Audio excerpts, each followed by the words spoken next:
आज के लेक्चर से हम CSS स्टार्ट कर रहे हैं। CSS stands for cascading style sheets. CSS हम क्यों इस्तेमाल करते हैं? हम अपने HTML पेजेस को डिज़ाइन करने के लिए CSS लैंग्वेज इस्तेमाल करते हैं। इस कोर्स के अंदर हम मुख्तलिफ CSS की प्रॉपर्टीज़ को डिटेल के अंदर डिस्कस करेंगे, जिनको इस्तेमाल करते हुए हम अपने HTML पेज को डिज़ाइन कर सकते हैं। सबसे पहले हम अपने प्रोजेक्ट को सेटअप करते हैं। सबसे पहले हम डेस्कटॉप पे एक न्यू फोल्डर क्रिएट करते हैं। राइट क्लिक करें, न्यू के बटन पे क्लिक करें और न्यू फोल्डर क्रिएट हो जाएगा। अब इस फोल्डर को इसको नेम दे दें CSS। अब इस फोल्डर को हम विजुअल स्टूडियो कोड के अंदर ओपन करते हैं। विजुअल स्टूडियो कोड के अंदर आप ओपन फोल्डर के लिंक पे क्लिक कर सकते हैं, या अगर यह ऑप्शन आपके पास विजिबल नहीं है तो फाइल पे क्लिक करें और ओपन फोल्डर पे क्लिक करें। अब आप हमारा फोल्डर डेस्कटॉप पे अवेलेबल है तो हम डेस्कटॉप पे जाएंगे। यहाँ से आप CSS फोल्डर को सेलेक्ट करें और फिर सेलेक्ट फोल्डर के बटन पे क्लिक कर दें। अब CSS का फोल्डर हमारे पास ओपन हो चुका है। अब हम इस फोल्डर के अंदर दो फाइल्स क्रिएट करेंगे। सबसे पहले आप CSS के फोल्डर पे होवर करें और यहाँ पे न्यू फाइल के आइकन पे क्लिक करें। अब हम इस फाइल को नेम देंगे index.html। एंटर। अब HTML फाइल क्रिएट हो चुकी है। अब इस HTML फाइल के अंदर हम बेसिक HTML कोड ऐड करेंगे।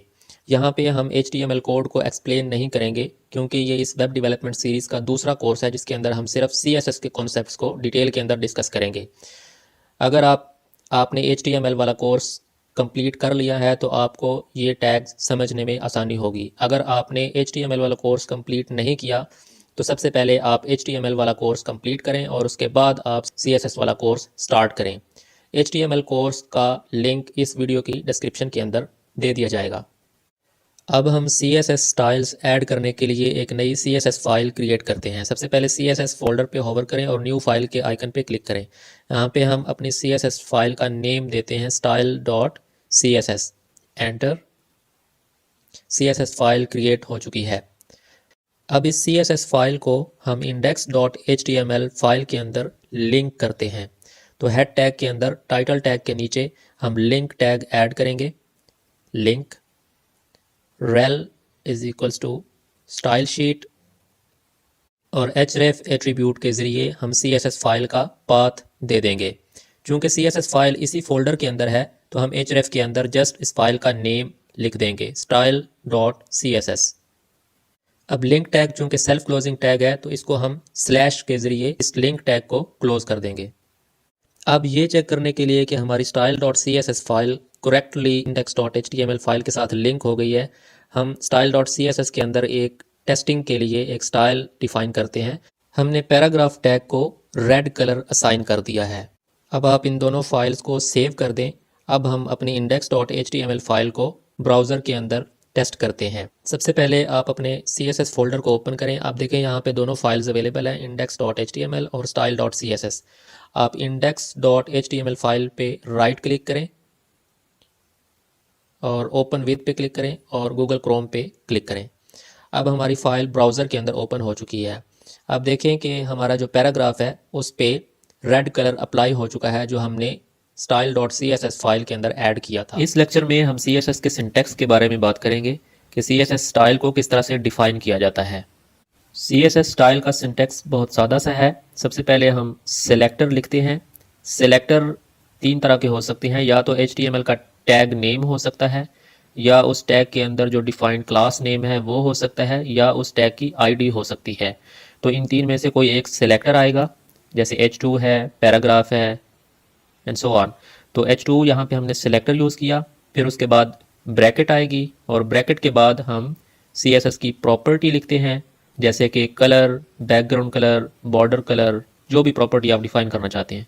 फिर प्रॉपर्टी नेम के बाद हम कॉलन ऐड करते हैं और कॉलन के बाद उसकी वैल्यू डिफाइन कर देते हैं। जैसे अगर आपने कलर लिखा है तो कलर के केस में इसकी वैल्यू हेक्स कोड होगा, जो कलर का कोड होगा, या उस कलर का नेम होगा, ब्लू।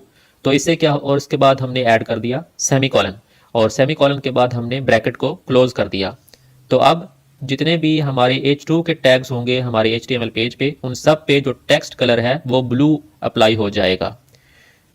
अभी हम अपने कोड एडिटर और ब्राउज़र की जो स्क्रीन्स हैं उनको एडजस्ट कर लेते हैं ताकि हम अपने कोड को और उसकी आउटपुट को साइड बाय साइड देख सकें। तो अब अगर आप अपने पेज को रिफ़्रेश करें ब्राउज़र के अंदर, तो आप देखेंगे कि जो हमारी हेडिंग थी CSS सिंटैक्स के नाम से, उसका कलर ब्लू हो चुका है। अब इसी तरह अगर आप पैराग्राफ टैग पे कोई कलर अप्लाई करना चाहते हैं तो आप सिंपली नीचे एक न्यू लाइन स्टार्ट करेंगे और उसके अंदर हम सिलेक्टर, अब सिलेक्टर हमारा पी टैग है तो हम सिलेक्टर का नेम लिखेंगे पी, फिर उसके बाद ब्रैकेट स्टार्ट करेंगे और फिर जो हमारी CSS की प्रॉपर्टी है, हम चूंकि इसका टेक्स्ट कलर चेंज करना चाहते हैं तो टेक्स्ट कलर को चेंज करने के लिए CSS की प्रॉपर्टी होती है कलर, तो हमने कलर लिखा, फिर उसके बाद कॉलन और फिर हमने कलर का नेम डिफाइन कर दिया। यहाँ पे हमने इसका कलर कर दिया है रेड और रेड के बाद हमने सेमीकोलन ऐड किया और सेमीकोलन के बाद हमने नेक्स्ट लाइन में अपनी ब्रैकेट को क्लोज कर दिया। तो अब अगर आप ब्राउज़र के अंदर अपने पेज को रिफ़्रेश करें तो अब चूंकि हमारे पेज के ऊपर दो पैराग्राफ टैग्स अवेलेबल थे तो दोनों का कलर रेड हो गया है। अब यहाँ पे एक चीज़ जो इम्पोर्टेंट नोट करने वाली है वो ये है कि जब हम टैग को एज अ सेलेक्टर यूज़ करते हैं तो उसके अंदर हम जो भी स्टाइल्स डिफाइन करते हैं वो हमारे HTML पेज के ऊपर जितने भी टैग्स अवेलेबल होते हैं उन सब पे अप्लाई हो जाता है। अगर आप चाहते हैं कि किसी स्पेसिफिक टैग पे कोई स्टाइल अप्लाई हो तो उसके लिए हम HTML एट्रीब्यूट क्लास यूज़ करते हैं और फिर क्लास को एज अ सेलेक्टर यूज़ करके हम उस पे कोई स्टाइल अप्लाई करते हैं। इस वीडियो में हम सीखेंगे कि हम क्लास और आईडी के जरिए CSS स्टाइल्स किस तरह से अप्लाई कर सकते हैं। इससे पिछली वीडियो में हमने पैराग्राफ पे एक स्टाइल अप्लाई किया था, उसका कलर हमने रेड किया था, तो हमारे HTML पेज पे दो पैराग्राफ टैग्स थे तो वो स्टाइल दोनों टैग्स पे अप्लाई हो गया क्योंकि हमने टैग नेम को एज अ सेलेक्टर यूज़ किया था।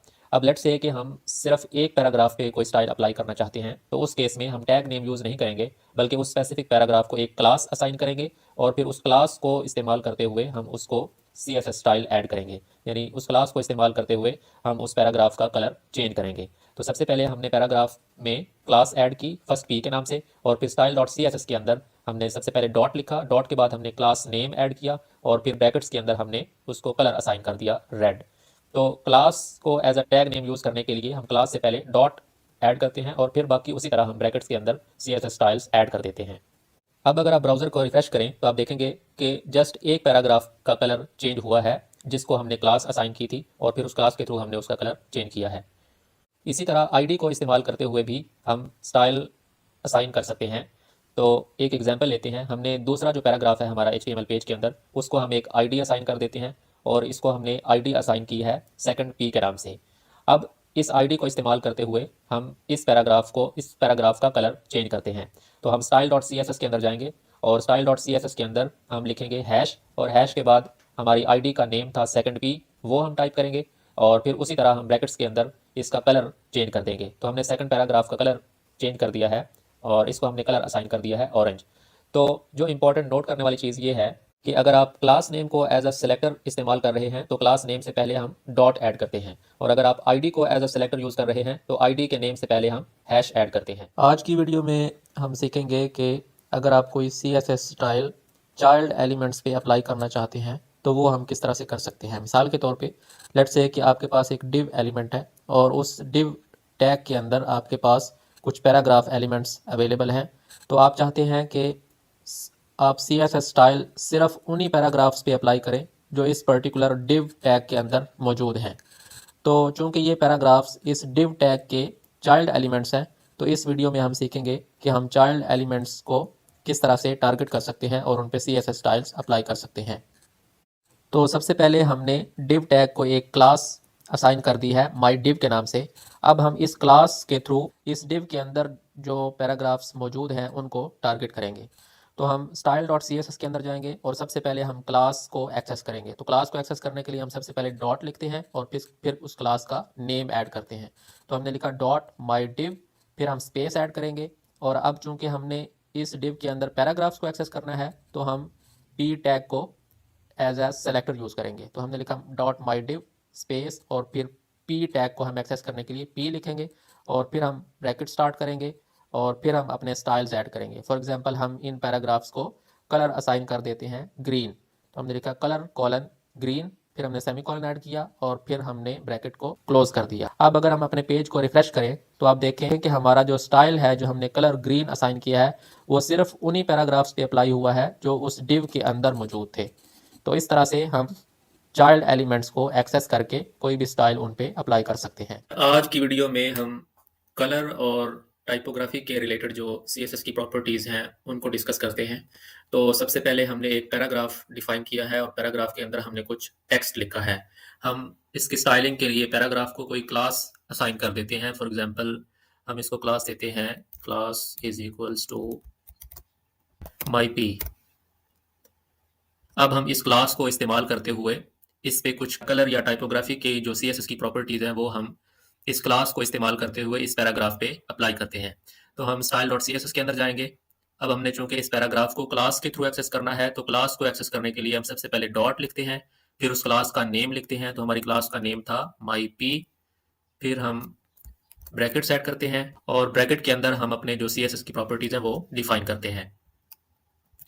तो अगर आप पैराग्राफ का टेक्स्ट कलर चेंज करना चाहते हैं या फॉन्ट कलर चेंज करना चाहते हैं, तो उसके लिए हमारे पास प्रॉपर्टी होती है कलर की। तो एग्जांपल के तौर पे हम इस पैराग्राफ को कोई कलर असाइन करते हैं, तो हम लिखेंगे कलर कॉलन, जो भी आप कलर असाइन करना चाहते हैं उस कलर का नेम आप ऐड कर सकते हैं या उसका हेक्स कोड आप डिफाइन कर सकते हैं। तो हम इसको कलर असाइन करते हैं रेड, फिर हम सेमीकोलन ऐड करते हैं। अब इसको हम अगर सेव करें और अपने ब्राउजर को रिफ्रेश करें तो आप देखें हमारा जो पैराग्राफ है उसका कलर जो है वो चेंज हो चुका है। अब इसी तरह अगर आप इस पैराग्राफ का बैकग्राउंड कलर चेंज करना चाहते हैं तो उसके लिए हमारे पास CSS की प्रॉपर्टी होती है बैकग्राउंड डैश कलर। अब कॉलन कॉलन के बाद हम जो भी इसका बैकग्राउंड कलर इसको देना चाहते हैं वो हम यहाँ पे ऐड कर देते हैं। फॉर एग्जांपल लेट्स से कि हम इसका बैकग्राउंड कलर ब्लैक करना चाहते हैं, तो हम सिंपली उसका कलर का नेम ऐड कर देंगे और उसके बाद सेमीकोलन। अब इसको अगर हम सेव करें और अपने पेज को रिफ्रेश करें तो आप देखें जो हमारा पैराग्राफ है उसका बैकग्राउंड कलर चेंज हो चुका है। इसी तरह अगर आप चाहते हैं कि इस पैराग्राफ के इनसाइड कुछ स्पेसिंग ऐड करें तो उसके लिए हम पैडिंग डिफाइन करते हैं। तो हम पैडिंग डिफाइन करते हैं, यहाँ पे हम लिखेंगे पैडिंग। अब पैडिंग आप टॉप भी डिफाइन कर सकते हैं, टॉप स्पेसिंग के लिए पैडिंग डैश टॉप ऐड करते हैं। लेफ्ट साइड के लिए हम पैडिंग डैश लेफ्ट इस्तेमाल करते हैं। अगर आप इसके राइट साइड पे स्पेसिंग देना चाहते हैं तो उसके लिए हम पैडिंग डैश राइट डिफाइन करते हैं। और इसी तरह अगर आप बॉटम पे स्पेसिंग देना चाहते हैं तो उसके लिए हम पैडिंग डैश बॉटम यूज करते हैं। तो हम फॉर एग्जांपल लिखते हैं पैडिंग डैश लेफ्ट कॉलन। तो इसकी वैल्यू हम पिक्सल्स के अंदर डिफाइन करते हैं। तो लेट्स से कि हम इसकी पैडिंग लेफ्ट डिफाइन करते हैं 10 पिक्सल्स।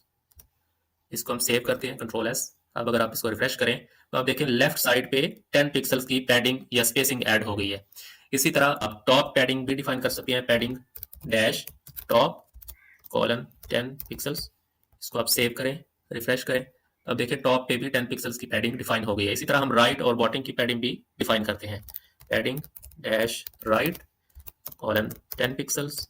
इसी तरह padding dash bottom colon 10 pixels. इसको सेव करें, पेज को रिफ्रेश करें, तो आप देखिए हमारे पैराग्राफ के टॉप राइट बॉटम और लेफ्ट पे 10 पिक्सल्स की स्पेसिंग या पैडिंग ऐड हो गई है।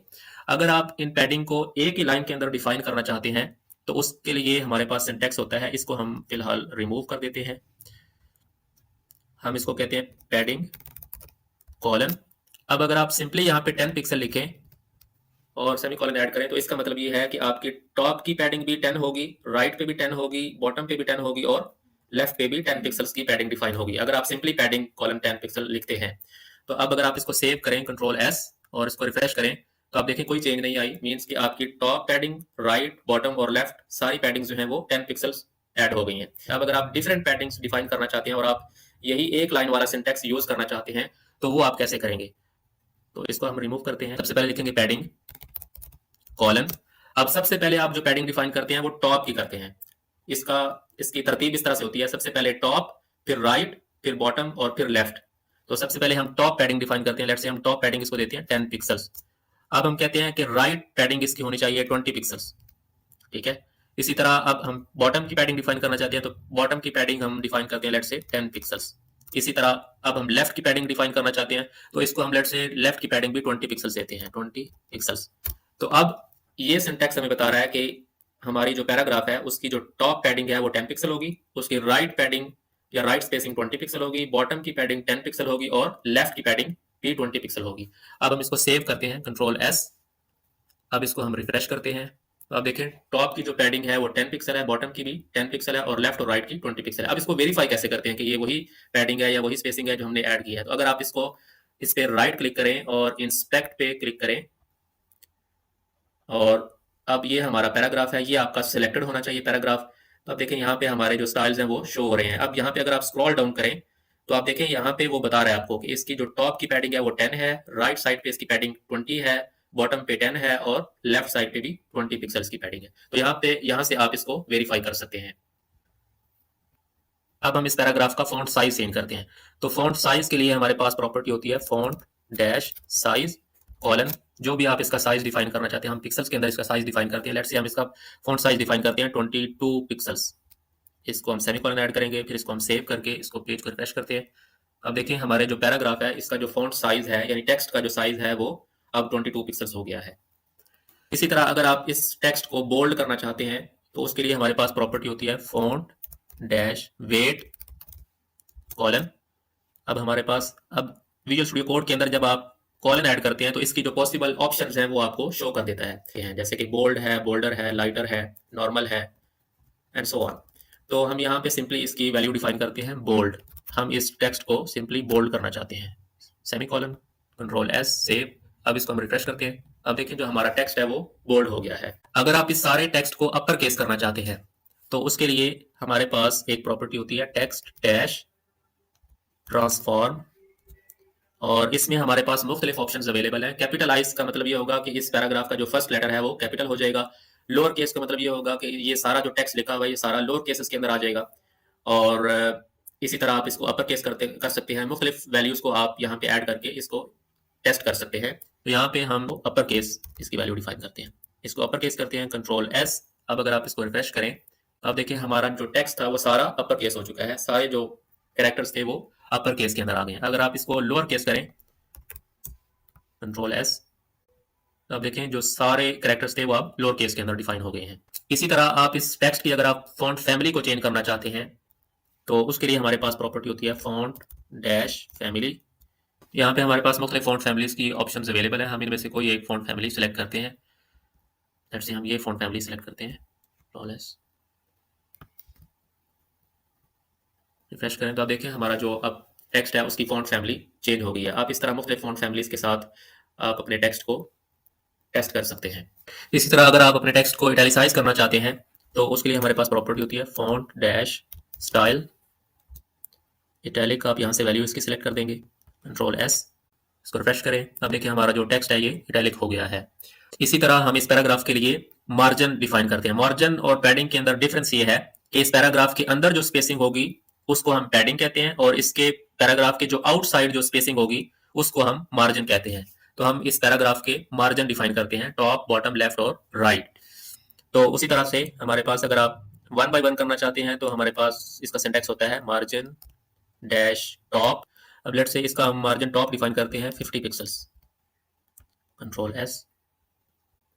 अब देखें अब 50 पिक्सल्स का टॉप मार्जिन ऐड हो गया। इसी तरह हम अब इसका मार्जिन डैश लेफ्ट डिफाइन करते हैं 50 पिक्सल्स।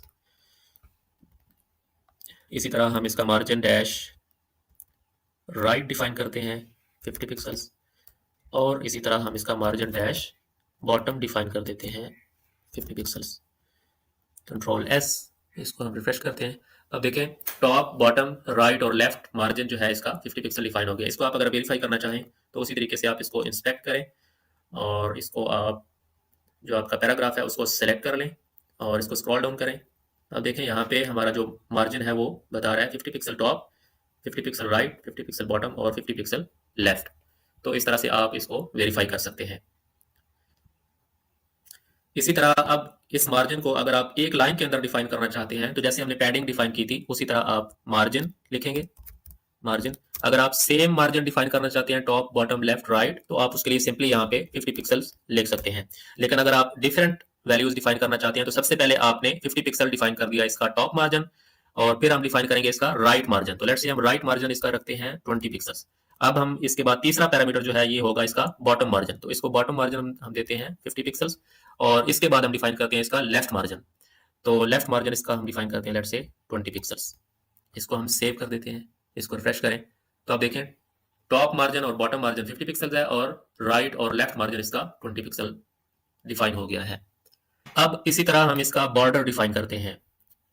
तो बॉर्डर ऐड करने के लिए हमारे पास प्रॉपर्टी होती है बॉर्डर कॉलन। सबसे पहले हम इसकी विड्थ या मोटाई इसकी डिफाइन करते हैं, लेट्स से इसकी विड्थ है 5 पिक्सल्स। फिर हम इसका स्टाइल डिफाइन करते हैं कि बॉर्डर का स्टाइल क्या होगा। तो यहाँ पे हम इसको सिंपली सॉलिड कर देते हैं, सॉलिड सॉलिड लाइन होगी ये। और फिर हम इस बॉर्डर का कलर डिफाइन करते हैं। तो लेट्स से इस बॉर्डर को हम कलर देते हैं येलो, सेमीकोलन, कंट्रोल एस, इसको हम रिफ्रेश करते हैं तो आप देखें जो हमारा बॉर्डर है ये डिफाइन हो गया है। इसकी जो विड्थ है वो 5 पिक्सल है और इसका स्टाइल सॉलिड है और इसका कलर जो है ये येलो है।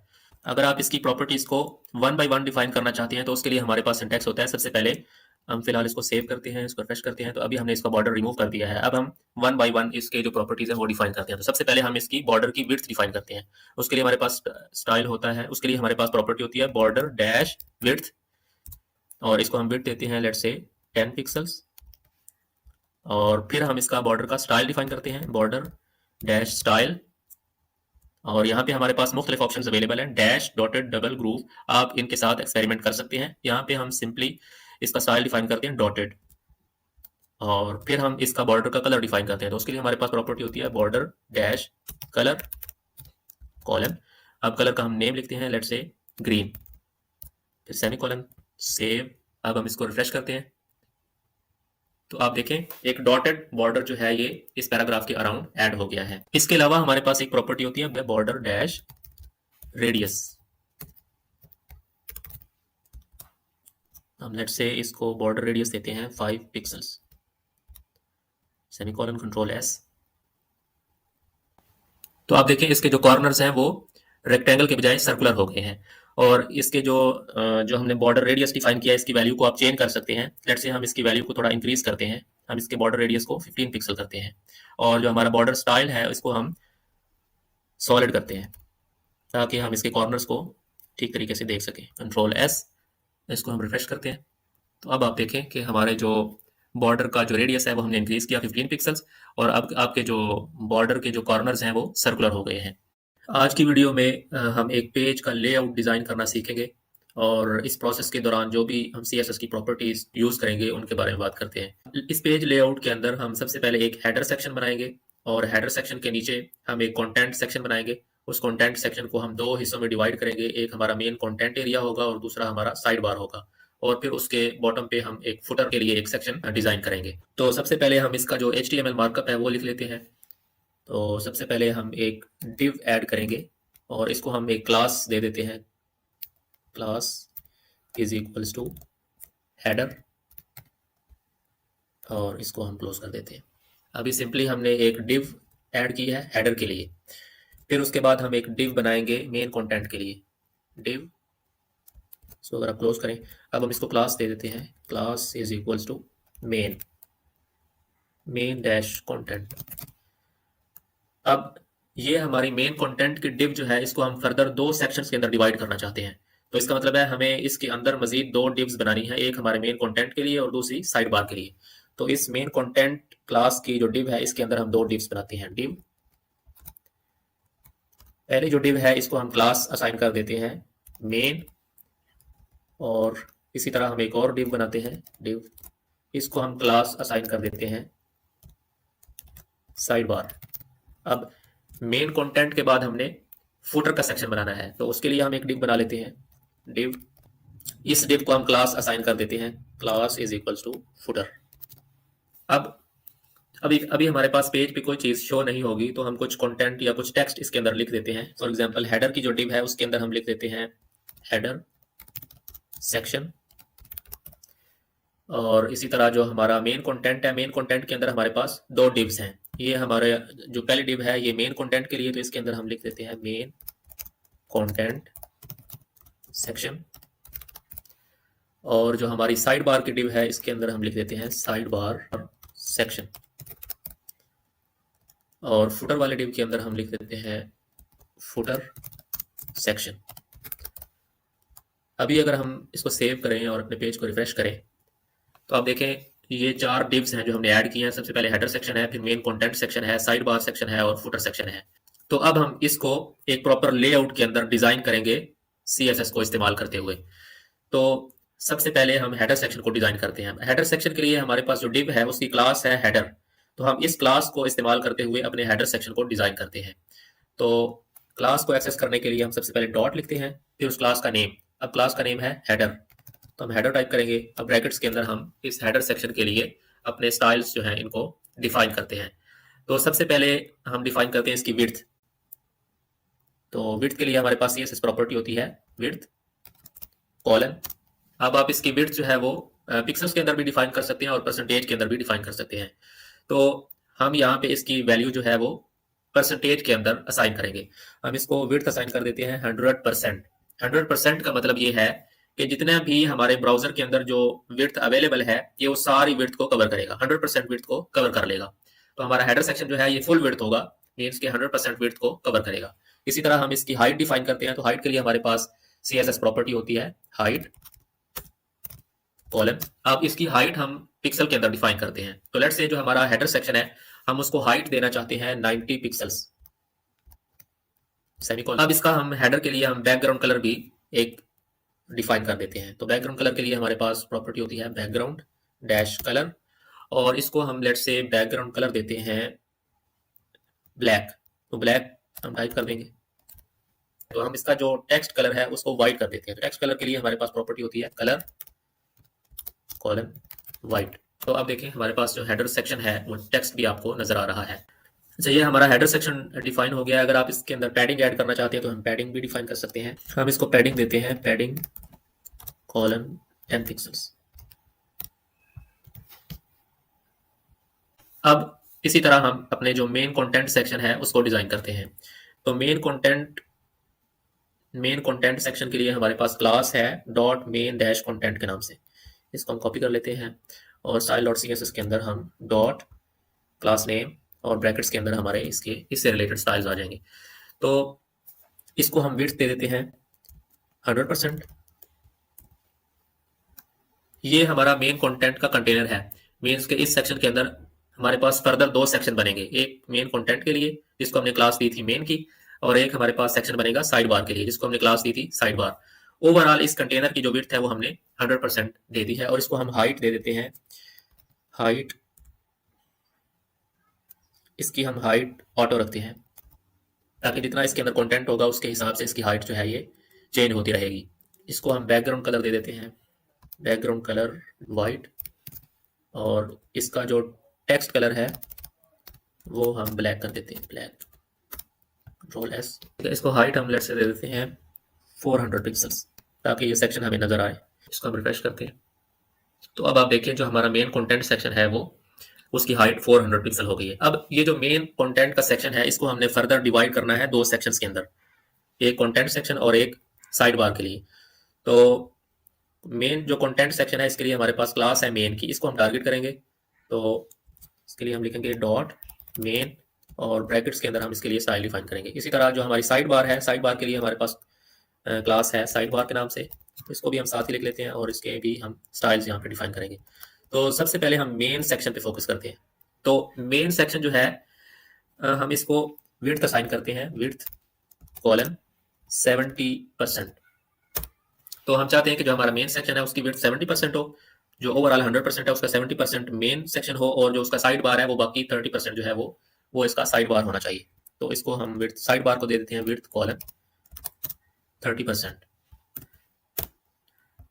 इसको हम सेव करते हैं। अभी अगर आप इस पेज को रिफ्रेश करें तो अभी कोई फर्क आपको नजर नहीं आएगा। जस्ट अगर आप इसको इंस्पेक्ट करें तो आप यहाँ से देख सकते हैं कि जो आपका जो मेन सेक्शन है इसको अगर आप देखें तो ऑलमोस्ट 70% जो है ये एरिया हाईलाइटेड है। तो इसका मतलब है इस सेक्शन की जो विड्थ है वो 70% है। इसी तरह अगर आप साइड बार पे होवर करें तो आप देखें जो लाइट ब्लू कलर जो हाईलाइटेड एरिया है वो ऑलमोस्ट 30% है, लेकिन अभी भी ये प्रॉपर लेआउट के अंदर आपको शो नहीं हो रहा। तो इन दोनों सेक्शंस को एक लाइन में शो करने के लिए हम इसको फ्लोट लेफ्ट असाइन कर देते हैं, और जो साइड बार का सेक्शन है इसको भी हम फ्लोट, इसको भी हम CSS प्रॉपर्टी ऐड करते हैं float colon left, control S। अब ये जो दो प्रॉपर्टीज है इनको इस्तेमाल करते हुए हम कॉलम्स वाला जो स्ट्रक्चर है वो डिजाइन कर सकते हैं। तो अभी अगर आप इंस्पेक्ट के अंदर जाएं और मेन को होवर करें तो आप देख सकते हैं कि ये मेन कंटेंट सेक्शन जो है ये 70% एरिया को कवर कर रहा है और जो हमारा साइड बार का सेक्शन है ये रिमेनिंग 30% एरिया को कवर कर रहा है। तो अब लेट्स से कि इन सेक्शंस को हम कुछ हाइट भी असाइन करते हैं, तो इसको हम हाइट दे देते हैं, हाइट कॉलन 400 पिक्सल, जितनी हमारे इन कंटेनर की हमने हाइट असाइन की थी वही हाइट हम इन दोनों सेक्शंस को भी असाइन कर देते हैं। और इन दोनों सेक्शंस को हम कोई बैकग्राउंड कलर भी असाइन कर देते हैं ताकि हम विजुअली इन दोनों सेक्शंस को देख सकें। तो हम इसको बैकग्राउंड कलर दे देते हैं, बैकग्राउंड कलर लेट्स से इसको हम देते हैं, कोई भी एक बैकग्राउंड कलर असाइन कर देते हैं। इसी तरह इसको साइड बार को भी हम बैकग्राउंड कलर असाइन कर देते हैं।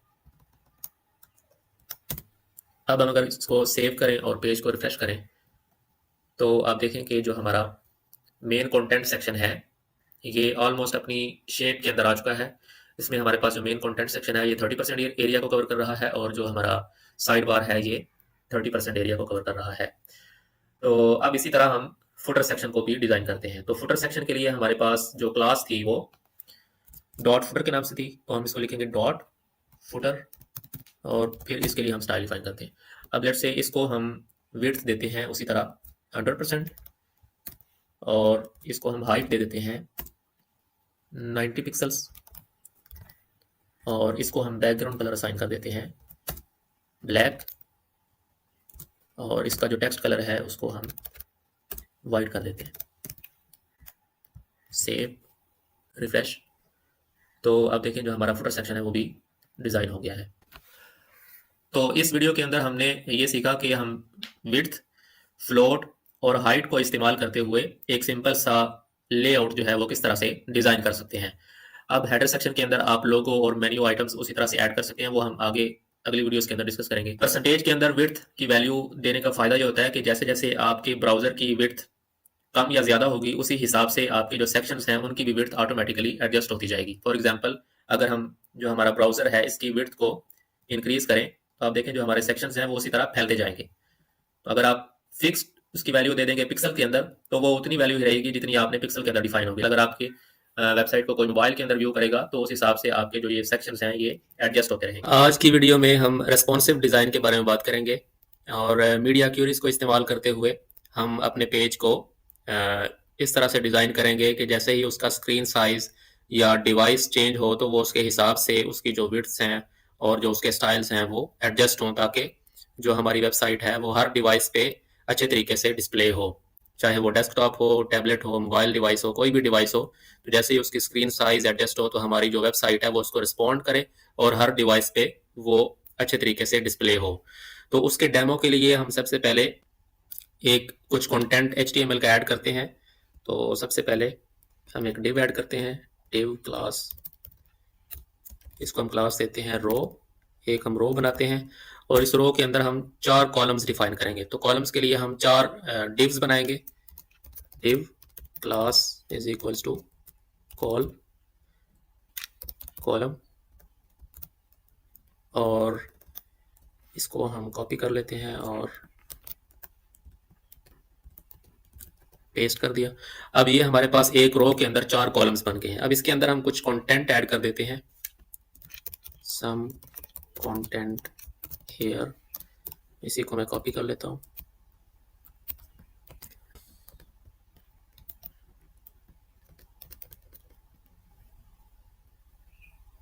इसी सेम कंटेंट को चारों कॉलम्स के अंदर ऐड कर देते हैं।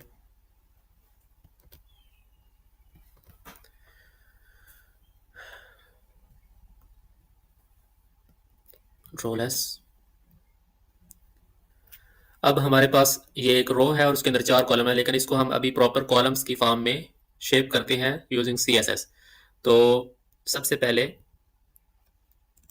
हम जो हमारी रो है उसको टारगेट करते हैं डॉट रो और इसको हम विड्थ दे देते हैं विड्थ कॉलन 100% और इसको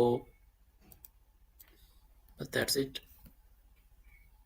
अब हम कॉलम वाली क्लास को टारगेट करते हैं डॉट कॉलम,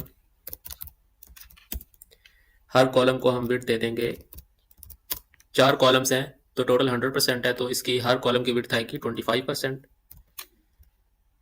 और इनको हम फ्लोट लेफ्ट कर देंगे, कंट्रोल एस। अब देखें ये हमारे कॉलम्स की फॉर्म में आ चुका है, लेकिन इसको हम बैकग्राउंड कलर भी ऐड करते हैं। बैकग्राउंड कलर लेट्स से ये ऐड कर देते हैं, और थोड़ी पैडिंग ऐड कर देते हैं, पैडिंग 10 पिक्सल्स, कंट्रोल एस। तो अभी हो ये रहा है कि 25% इन चारों कॉलम्स की विड्थ है, जो कि 100% एरिया को कवर कर रही है, लेकिन हमने लेफ्ट और राइट पैडिंग भी 10 पिक्सल ऐड कर दिया है, जिससे ओवरऑल जो हमारी स्पेस है वो 100% से इंक्रीज कर गई है। तो हम इसके लिए क्या करेंगे, पैडिंग को हम परसेंटेज में दे देते हैं, पैडिंग 1%। अब क्या होगा कि 1% पैडिंग लेफ्ट है और 1% पैडिंग राइट है, तो कितनी पैडिंग होगी टोटल, 2%। लेफ्ट और राइट 2%, 2% प्लस इसकी विड्थ कितनी है 25%। तो अगर 2% विड्थ एक कॉलम की हो तो चार कॉलम्स की कितनी बन गई 8%। तो हमने जो ओवरऑल हमारी विड्थ है उसमें से 8% कम करना है। तो हर कॉलम की विड्थ हमने दी है 25%, उसकी पैडिंग है 1% लेफ्ट और 1% राइट। तो हमें क्या करना पड़ेगा कि इसमें से 2% हमें माइनस करना पड़ेगा। तो 25 में से 2 गए तो बाकी 23%।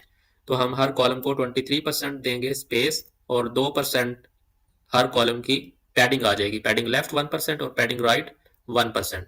तो ओवरऑल ये स्पेस कितनी बन जाएगी 25%, और चार कॉलम्स की ये 100% हो जाएगी। तो अब हम इसको रिफ्रेश करते हैं, तो अब देखें ये प्रॉपर एक कॉलम्स की फॉर्म में आ चुका है।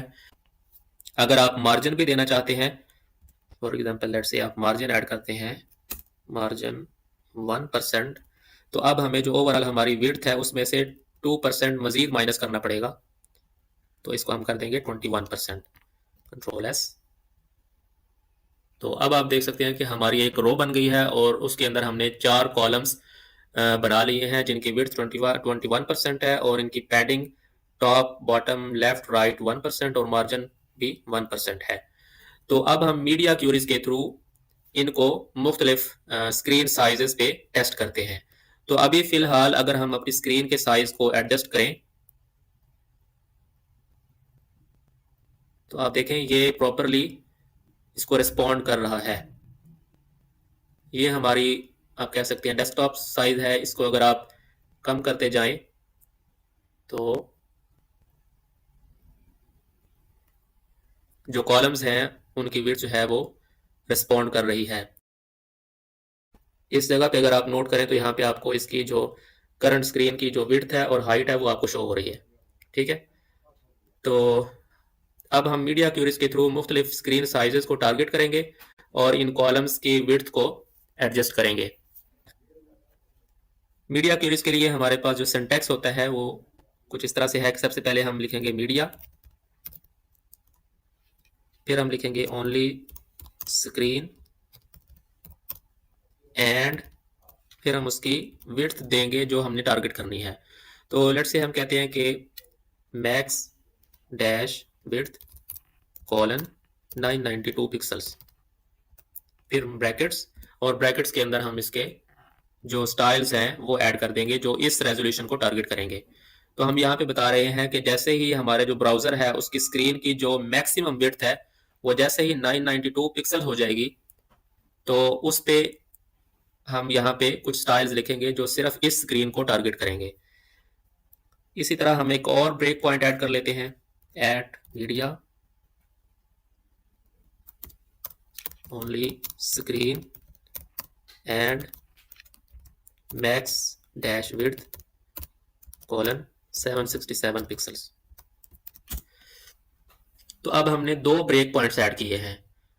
एक ब्रेक पॉइंट हमने ऐड किया है कि जैसे ही हमारे जो ब्राउजर की स्क्रीन साइज है वो 992 पिक्सल से 992 पिक्सल होगा या उससे कम होगा तो उसको टारगेट करेगा, और दूसरा जो ब्रेक पॉइंट हमने ऐड किया है वो 767 पिक्सल्स का हमने ऐड किया है कि जैसे ही हमारे ब्राउजर की जो विड्थ है वो 767 पिक्सल हो या उससे कम हो, तो इन दो ब्रेक पॉइंट्स पे हम अपने कॉलम्स के जो नंबर ऑफ कॉलम्स डिस्प्ले हो रहे हैं एक रो के अंदर उनको एडजस्ट करते हैं। तो हम कॉलम वाली क्लास को कॉपी कर लेते हैं, कंट्रोल सी, और इनको हम दोनों ब्रेक पॉइंट्स के अंदर ऐड कर देते हैं। लेकिन हमें चूंकि इसका जस्ट जो विड्थ है उसको टारगेट करना है, तो बाकी स्टाइल्स हम इसके रिमूव कर देंगे, जस्ट हमें विड्थ से कंसर्न है। तो इसी को हम कॉपी करके दूसरे ब्रेक पॉइंट के अंदर ऐड करते हैं। तो अब हम ये चाहते हैं कि जैसे ही हमारे ब्राउज़र की स्क्रीन जो मैक्सिमम है वो 992 पिक्सल हो या उससे कम हो, तो हम ये 4 कॉलम्स के बजाय इसको हम 2 कॉलम्स में शो करते हैं। तो 2 कॉलम्स में शो करने के लिए हमें विड्थ कितनी करनी पड़ेगी? 50%।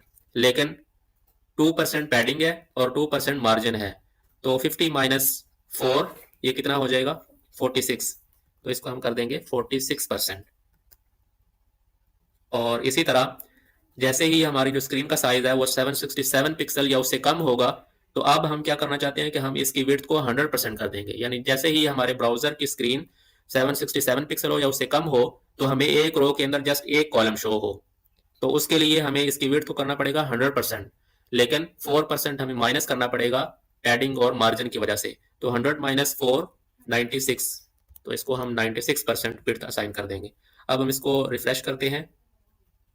फिलहाल हम इसको फुल विड्थ कर देते हैं। तो फुल विड्थ में आप देखें कि हमारे, इसको हम रिफ्रेश करते हैं, तो फुल विड्थ में हमारे जो कॉलम्स हैं वो एक रो के अंदर चारों कॉलम्स शो हो रहे हैं। अब हम इसको, इसकी जो रेजोल्यूशन है उसको एडजस्ट करते हैं। इस पर हमने क्लिक किया तो अभी आप देखें कि ये जो साइज है ये अभी हमारी रेजोल्यूशन 767 पिक्सल से कम है। तो इस वजह से आप देखें कि हमारा एक रो के अंदर जस्ट एक कॉलम शो हो रहा है, वो पूरी स्पेस को कवर कर रहा है। तो ये हमारा ये वाला एंड पॉइंट जो है, ब्रेक पॉइंट, तो इस टाइम पे हमारा ये वाला ब्रेक पॉइंट वर्क कर रहा है। और जैसे ही हम इसकी रेजोल्यूशन को मजीद इंक्रीज करते हैं, तो आप यहाँ पे देखें जैसे ही हमारी जो स्क्रीन का साइज है वो 767 पिक्सल से इंक्रीज करेगा, तो आप देखें अब ये 2 कॉलम्स के अंदर, एक रो के अंदर 2 कॉलम्स शो हो रहे हैं। तो इस टाइम पे हमारा ये वाला ब्रेक पॉइंट जो है ये काम कर रहा है। और फिर जैसे ही हमारे ब्राउजर की जो रेजोल्यूशन है वो 992 पिक्सल से इंक्रीज करेगी, 992 पिक्सल्स, तो आप देखें कि हमारे जो एक रो के अंदर हैं वो चारों कॉलम्स शो हो रहे हैं। तो इस टाइम पे हमारे ये वाले स्टाइल्स अप्लाई हो रहे हैं। तो इस तरह से हम मीडिया क्यूरीज का इस्तेमाल करते हुए मुख्तलिफ जो हमारे डिवाइसेस हैं उनको टारगेट कर सकते हैं। तो यहाँ पे आपके रेफरेंस के लिए जस्ट मैं आपको बता देता हूँ कि अगर आपने एक्स्ट्रा स्मॉल डिवाइसेस को टारगेट करना हो तो उसके लिए आप रेजोल्यूशन जो टारगेट करते हैं वो 600 पिक्सल्स को टारगेट करते हैं। Max width colon 600 pixel. तो ये हमारे जो स्मॉल डिवाइसेस हैं, जो मोबाइल फोन्स हैं, उनको टारगेट करते हैं। और अगर आप इससे ज़्यादा, इससे बड़े डिवाइसेस को टारगेट करना चाहते हैं, बड़ी स्क्रीन्स को, तो उसके लिए आप मिन dash width colon 600 pixel apply कर सकते हैं। इसी तरह मीडियम डिवाइसेस के लिए आप 768 पिक्सल्स को टारगेट कर सकते हैं। उससे बड़े डिवाइसेस के लिए आप 992 पिक्सल्स, और फिर एक्स्ट्रा लार्ज डिवाइसेस के लिए आप 1200 पिक्सल्स स्क्रीन साइज को टारगेट कर सकते हैं।